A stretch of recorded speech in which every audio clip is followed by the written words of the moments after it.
In popular culture, the term IQ is everywhere. Do IQ exams do that? You probably need 120 points of IQ. Don't know what my IQ is. IQ. IQ. Low IQ individual. People who boast about their IQ are losers. When people say IQ, what they mean is intelligence, an objective, rigorous measurement of intellectual ability. But does it actually work? Well, in this video, I want to find out where IQ came from, what does it actually measure, what can it predict about your life, and I guess, what is my IQ? I have never taken an official IQ test before. Honestly, I don't think I'm terribly smart. I've always kind of considered my IQ to be maybe just a little above average. Exothermic or endothermic? I feel like that should be exothermic. Good job, science guy. There are a lot of IQ tests online, but I am very skeptical about their accuracy. Still, I figured some of them may be good practice for the real thing. Tomorrow, I'm going to do an IQ test for real. Before I do that, I want to try to improve my score, and so I'm going to try to do a whole bunch of practice tests. I think this test is trainable, but tomorrow we're going to see whether that's true or not. The idea of intelligence testing goes back hundreds of years, but the first concrete breakthrough occurred in 1904. English psychologist Charles Spearman was studying students' grades in different subjects, and he wondered how their performance in one subject, like English, would relate to their performance in another, like math. One option would be that the better a student did in math, the worse they would do in English, maybe because they spent more time on their math work and so had less time to devote to English. So performance in different subjects would be negatively correlated. Another option was that performance in one subject would be completely unrelated to performance in another. After all, different subjects require different skill sets, so maybe marks would be totally uncorrelated. The third option was that the better a student did in math, the better they would do in English. In other words, their marks would be positively correlated. A correlation coefficient can vary anywhere from -1 to +1. A correlation coefficient of -1 indicates a perfect negative correlation, meaning an increase in one variable corresponds to a precise, predictable decrease in the other variable. Similarly, a correlation of +1 indicates a perfect positive correlation. A correlation of 0 indicates no relationship between the two variables, and any value between 0 and 1 indicates a positive correlation, but the data has some random spread. The square of the correlation coefficient tells you the amount of variation in one variable that can be explained by variation in the other variable. For example, if the correlation coefficient is 0.5, then 25% of the variation in one variable can be explained by the other. When Spearman analyzed his data, he found a clear positive correlation. Students who did better in math also tended to do better in English, and the correlation coefficient was 0.64. But math and English weren't the only subjects the students studied.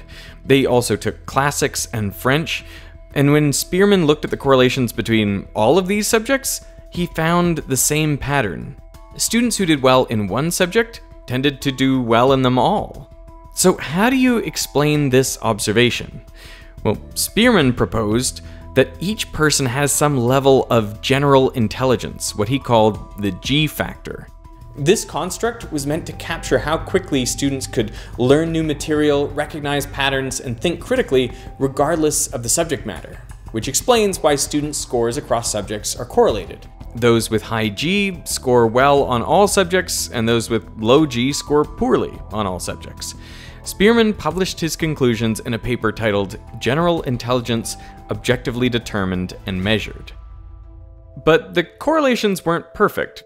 So on top of the G factor, Spearman proposed subject-specific factors, or S factors.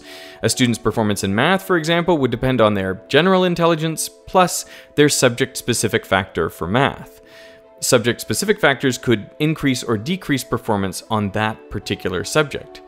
Spearman believed that specific factors could be trained, but general intelligence was fixed. So he wanted to find a way to reliably measure general intelligence.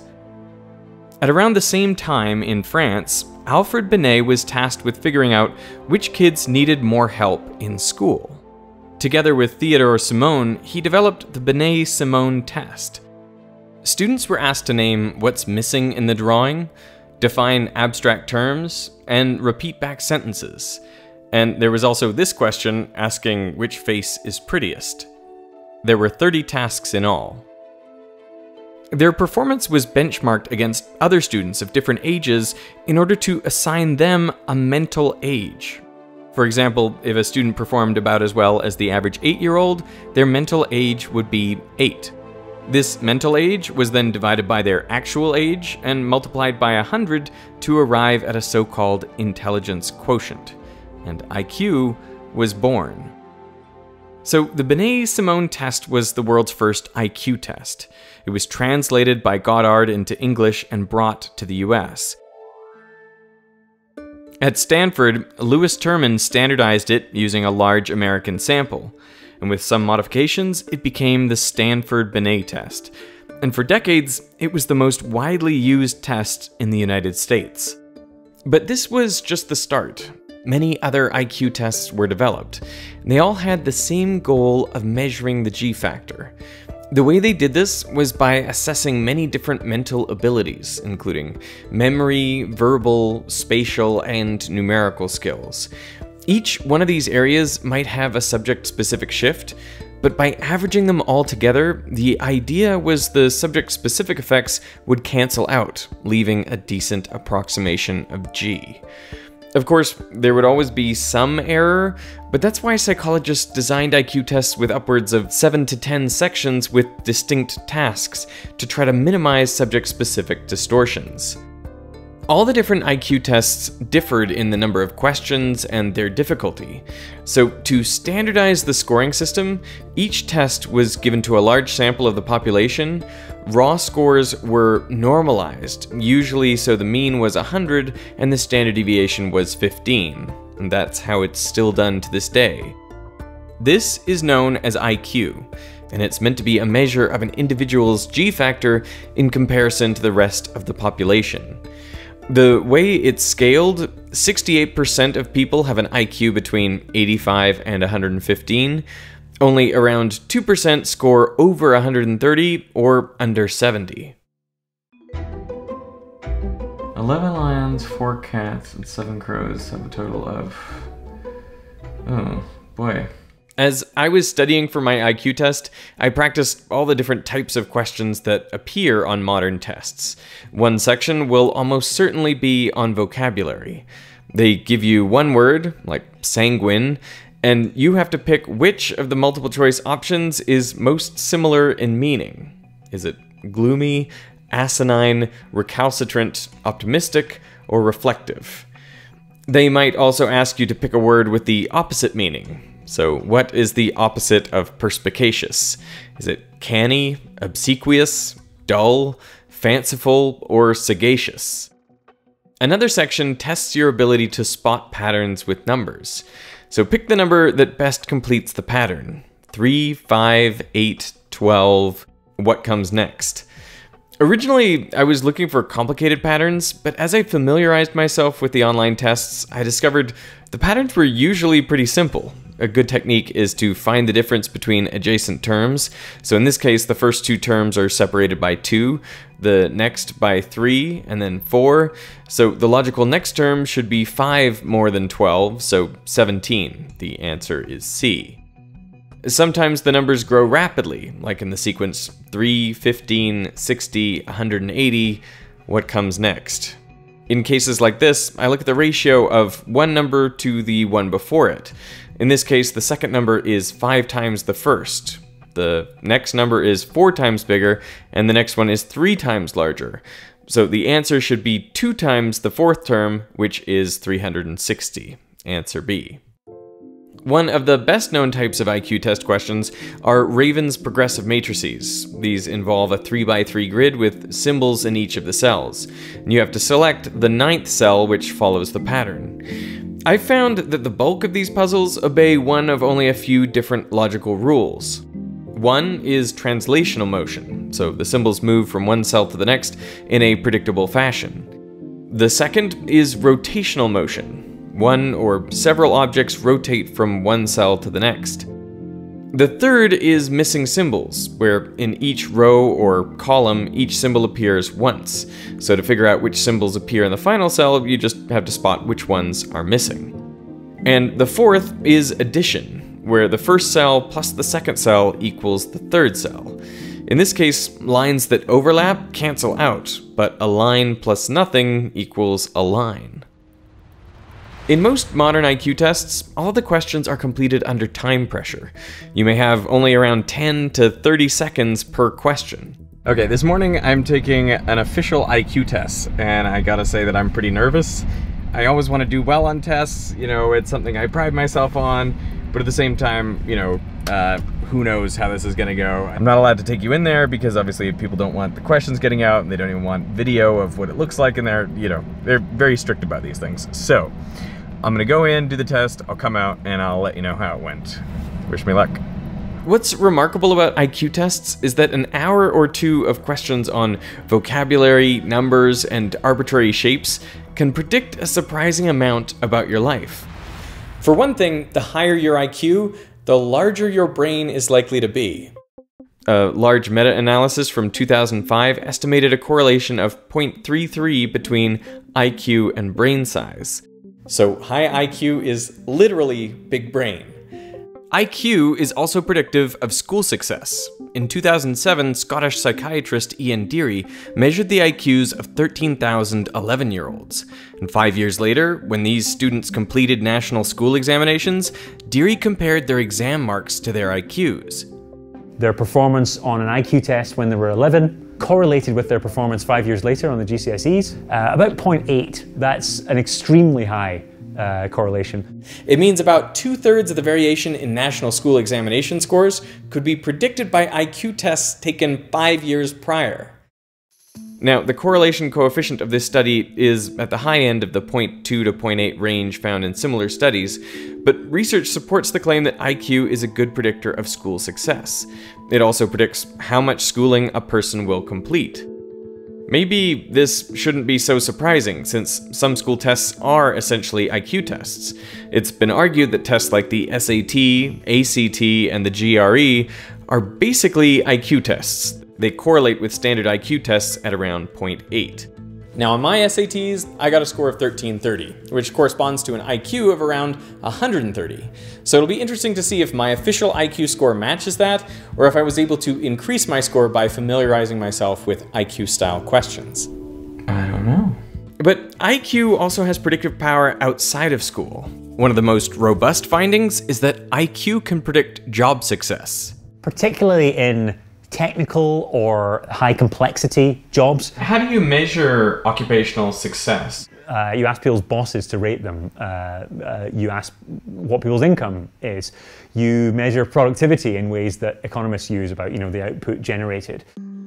The correlations typically range from 0.2 to 0.6, and the effect is most notable for more complex jobs, which makes sense. The highest effect is for military training. In fact, the US military will not accept anyone with an IQ under 80. They also limit to 20% the number of recruits with IQs between 81 and 92. During the Vietnam War, in order to increase the pool of applicants, they relaxed this last requirement. But what they found was that those below the threshold were 1.5 to 3 times as likely to fail recruit training, and they required between 3 to 9 times as much remedial training. Taken together, this added so much strain that the military ran more efficiently without the extra recruits. In total, 5,478 people recruited under this initiative died, at a fatality rate 3 times higher than ordinary recruits.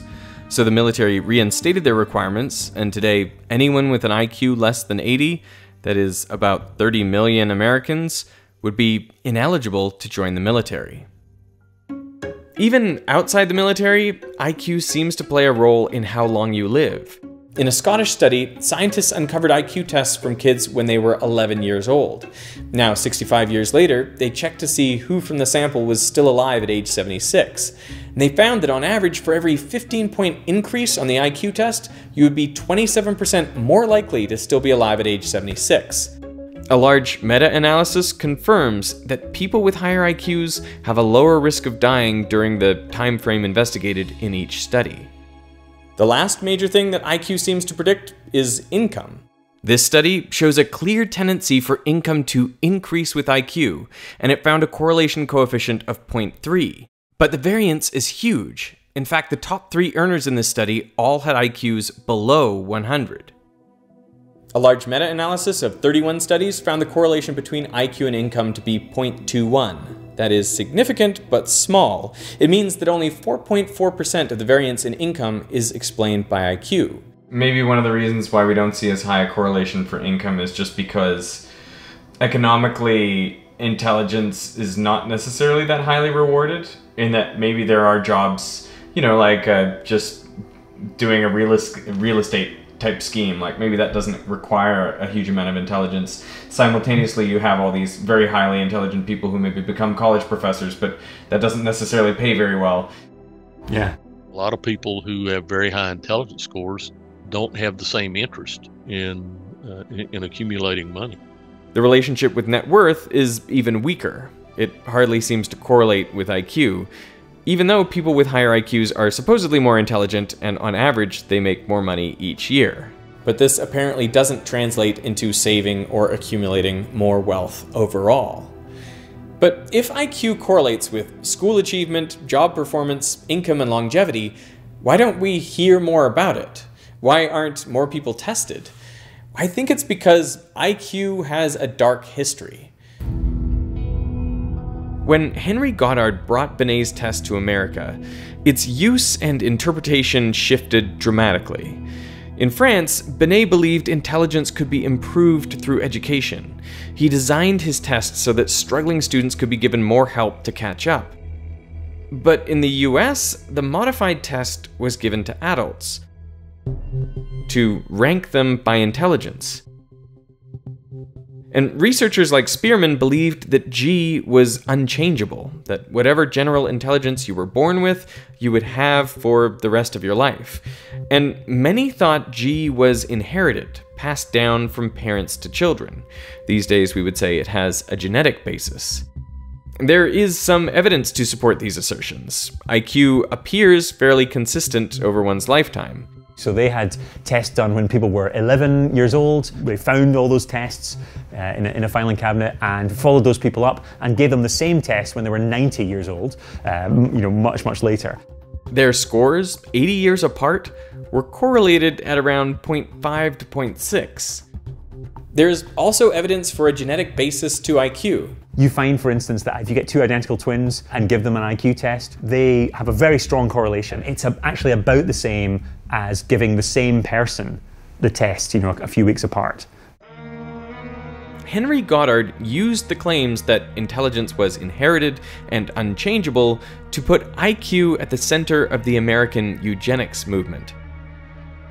Eugenicists wanted to prevent those with undesirable traits from having kids. In many states, laws were passed to enable forced sterilization of people who failed to meet a certain threshold on an IQ test. The constitutionality of these laws was upheld by the Supreme Court in 1927. Even words that we now use as insults, moron, idiot, imbecile, were used as scientific terms. In his judgment, Justice Oliver Wendell Holmes wrote, "It is better for all the world if instead of waiting to execute degenerate offspring for crime, or to let them starve for their imbecility, society can prevent those who are manifestly unfit from continuing their kind. 3 generations of imbeciles are enough." In total, over 60,000 people were forcibly sterilized as a result of these laws. In fact, they served as a model for Nazi Germany. Hitler himself claimed to be inspired by American eugenicists. These have been used for horrific things in the past. At the Nuremberg trials after the war, some Nazis quoted from the American Supreme Court decision. Given this awful history, I think it's understandable that many people completely disregard IQ today. On the science of intelligence, there are a number of things those early researchers got wrong. One is that IQ is not entirely determined by genetics. Can you quantify the effects of genetics versus environment? When you look at twin studies, on average across the whole lifespan, it's about 50-50 to heritability and environment. You simply can't, for ethical reasons, estimate it in humans, with a reasonable degree of certainty or accuracy. Given my reading of that literature, it's a pretty broad range, probably somewhere between 40% and 70%. Okay. And since education can improve IQ, it is not completely fixed over a lifetime.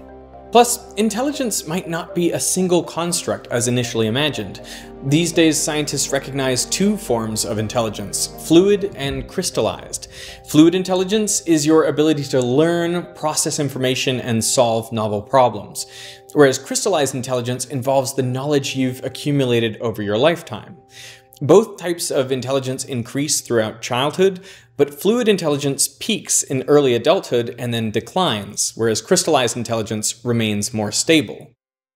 But IQ has been further misused to promote the idea of racial differences in intelligence. There is, for example, an observed gap between the average IQ of black and white Americans. Articles have also been published on the IQs of different nations around the world.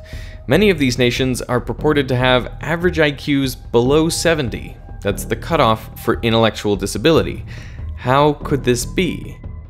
The conclusion that some draw is that there are genetic differences between races or nations in intelligence. But I think that's a gross misrepresentation of the data. The problem, I'd argue, is that IQ tests don't necessarily measure what you think they're measuring. And the proof is that there's a representative sample of white Americans whose average IQ is 70. Who are these people?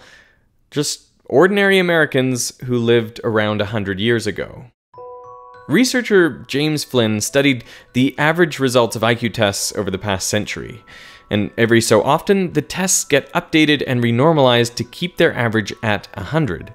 Now what Flynn noticed was that each time they got renormalized, the scores had to be shifted down a bit more, by about 2 or 3 IQ points per decade. And if they didn't do this, what we would see is that the average IQ of the whole population was increasing at a steady rate for the last 100 years, adding up to around a 30-point increase. This is known as the Flynn Effect. Were our immediate ancestors on the verge of mental retardation? Because 70 is normally the score for mental retardation. Or are we on the verge of all being gifted? Because 130 is the cutting line for giftedness. Now, the genetics of the population haven't really changed over 100 years, so what caused the increase? Well, there is some debate about the true causes, but one of them is probably improving childhood nutrition and health. Height also increased across that time period, right? People got taller and taller and taller. Another cause is better education. There's lots of evidence that school makes you more intelligent. You become better at problem solving if you have more knowledge, because it's easier for you to make associations if you have more things to make the associations with. A third proposed cause is a shift in the types of work that most people do, from mostly manual labor 100 years ago to much more abstract thinking these days. And that shift may have made us better at answering the types of questions that are asked on IQ tests. Rotate again. The point is that IQ tests appear to objectively measure intelligence, but they don't. Even in the same country, separated only by time, cultural changes can affect the average scores on IQ tests. So why shouldn't we expect cultural differences between groups at the same time to have the same effect? Some tests go so far as to label themselves culture fair, meaning the questions should be equally valid for all cultures. But the truth is, it's impossible to construct such a test. Does that work? No. Okay. No, I mean, that's just a title, right? That's just a marketing term. I don't think there is such a thing as a completely culture-free or culture-fair test. Culture fair tests assess visual relations, geometric shapes, and patterns, ignoring the fact that cultures differ in, for example, whether they have words for shapes or spatial relations. These differences influence how people think about and use categories. It's also debatable whether cultures without printed materials even perceive them in the same way that we do. What culture fair tests don't assess is ethnobotanical knowledge, or training dogs to hunt, or surviving alone in the rainforest. Arguably, these forms of intelligence are more important for survival than knowing, say, the next number in the sequence. But since they are less common in our culture and we don't have good ways of measuring them, we see IQ puzzles as the definitive way to quantify intelligence. And the people who make these tests agree. There are stringent requirements before a test validated for one population can be used with a very different population. Even in the limited forms of intelligence that IQ attempts to assess, there are factors other than G which affect the final IQ. Like motivation. How much someone is incentivized to complete the test can have a marked impact on their score. Many studies have tried paying subjects to complete an IQ test. In some studies, they're offered a little, say around $1. Other studies offer between $1 and $10, and the real high rollers offer more than $10. A large meta-analysis showed that motivating people in this way increased IQ, and the larger the dollar amount, the greater the average increase. At the high end, IQ increased by up to 20 points. The effect is largest for those with below average IQs, so in addition to G, IQ tests also measure motivation. But it doesn't stop there. They do rotate. Training and coaching for an IQ test can boost scores by up to 8 points. I just completed the test in some random barely talk after that. It seemed pretty fair. There were lots of different sections. The math section in particular, I feel like I killed. Those questions were easy. I would say, having done the test, I feel like that should be trainable. Like, you should be able to train someone to do that well. Test-taking strategy is also important. Some people are just better at taking tests under time pressure than others. I think the hardest thing about the test was the time limits, looking for the patterns in a series of shapes, and it just normally takes me a little while, and so I feel like I didn't finish those. You have to know when to skip questions, how to eliminate clearly wrong answers, and when to guess. Anxiety also plays a role. Apparently, a small amount of anxiety is good, but past a certain point, it negatively impacts performance. I guess the overall review is... I think I did okay. And I think the training actually really helped. That's my prediction. Let us fast forward to the future and see how I actually did. I actually got my results from the author of the IQ test I took. There are three areas, specific areas. For the math one, for the numbers ones, I think that's where I felt really comfortable, and I, got there before the time was done, and then I could go back and look at a few things. Yeah. You blew the roof off the quantitative one. On the quantitative, it was 143. Whereas on the crystallized intelligence index, it was 132. The fluid intelligence index was 118, which still is a higher score than 88.5%. It's not bad, but it's interesting that one is significantly lower, I guess. And that's not an unusual difference. Around that concept of G, people have strengths and weaknesses. If we were to look at the best estimate of G for you on this set of tests, and it'd be different if you took a different test, it was at 134, which is higher than 98.8% of the population. Wow. Hopefully you're not disappointed with any of that. No, I wanted to do well. I feel like my motivation was high, possibly higher than the average person. So what is IQ good for? My clinical practice now is forensic neuroscience, and about 90% of my cases are death penalty. One of the most common issues is what's referred to the Atkins defense, after the name of the U.S. Supreme Court case that eliminated the death penalty for people with intellectual disability. Can't the criminal just throw the IQ test? Can't they just intentionally answer every question wrong? We know that. I mean, we include, just like in the test that you took, there are embedded measures of invalidity. It's detected using various mathematical algorithms. We're better than 95% accurate in detecting people who are attempting to fake poor performance. Oh, wow. One thing that we might be interested in doing is to boost people's cognitive ability early in life so that it takes them, even if they go into cognitive decline, it takes them longer to reach the point where they'll have sort of functional, actual everyday problems where they lose independence, whether it comes to dealing with their money or whether it comes to dealing with reading labels, whatever it is that people struggle with when they get into kind of later stages of cognitive decline. If we could discover a way to lastingly boost people's intelligence, that would be massively helpful. Maybe its best use is in identifying individuals with strong intellectual abilities who haven't otherwise been able to demonstrate them. Teachers would recommend that a kid gets put in the Gifted and Talented program because generally they'd observed them doing well in the classroom.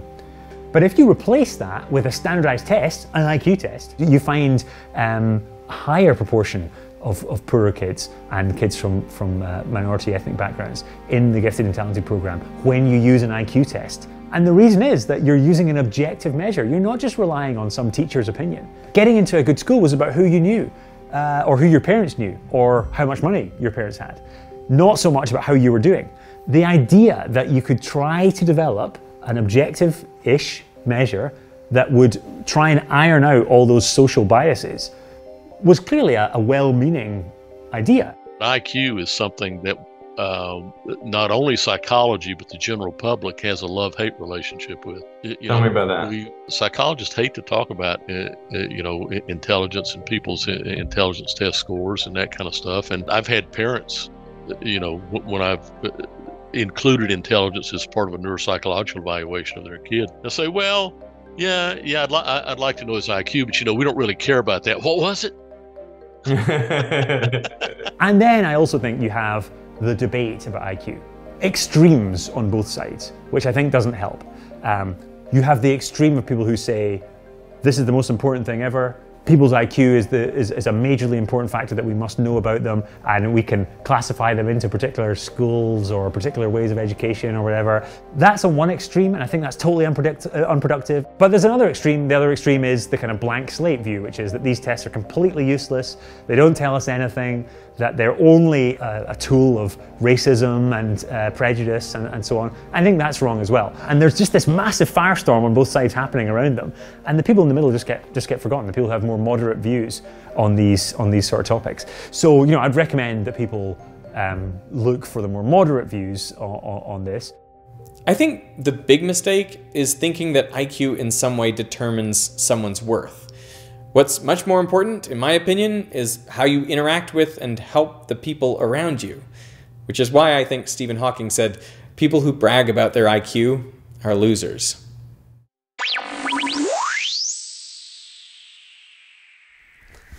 While IQ tells us something, it doesn't tell us how our lives will turn out. We have the ability to dramatically improve our outcomes by building knowledge and analytical skills. And if you're looking for a free and easy way to do that, then you should check out this video's sponsor, Brilliant.org. With Brilliant, you can master key concepts in everything from data science and math to programming and technology. Just set your goal, and Brilliant designs the perfect learning path for you, equipping you with the tools you need to succeed. They also help me understand how IQ and net worth are related by creating some amazing data visualizations. Want to learn how to think like a data scientist? Then Brilliant's latest course, Exploring Data Visually, is a fast and easy way to get there. It requires no coding skills, and instead you'll focus on the whys behind the data and analyze real data sets to learn things about the world. In today's world, data skills aren't just nice to have, they're essential. Brilliant is more than just a learning platform, it's your path to understanding the world of math, data, and computer science. And what's great about Brilliant is that all the lessons are hands-on, so you build real intuition so you can put what you've learned to good use. One thing I didn't include in the main part of the video is that the only aspect of personality that correlates with IQ is openness to experience. The more you're willing to give new things a try, the more you'll learn and the smarter you'll be. So to try everything Brilliant has to offer for free for a full 30 days, visit brilliant.org/Veritasium. I will put that link down in the description. And the first 200 of you to sign up will get 20% off Brilliant's annual premium subscription. So I want to thank Brilliant for sponsoring this video, and I want to thank you for watching.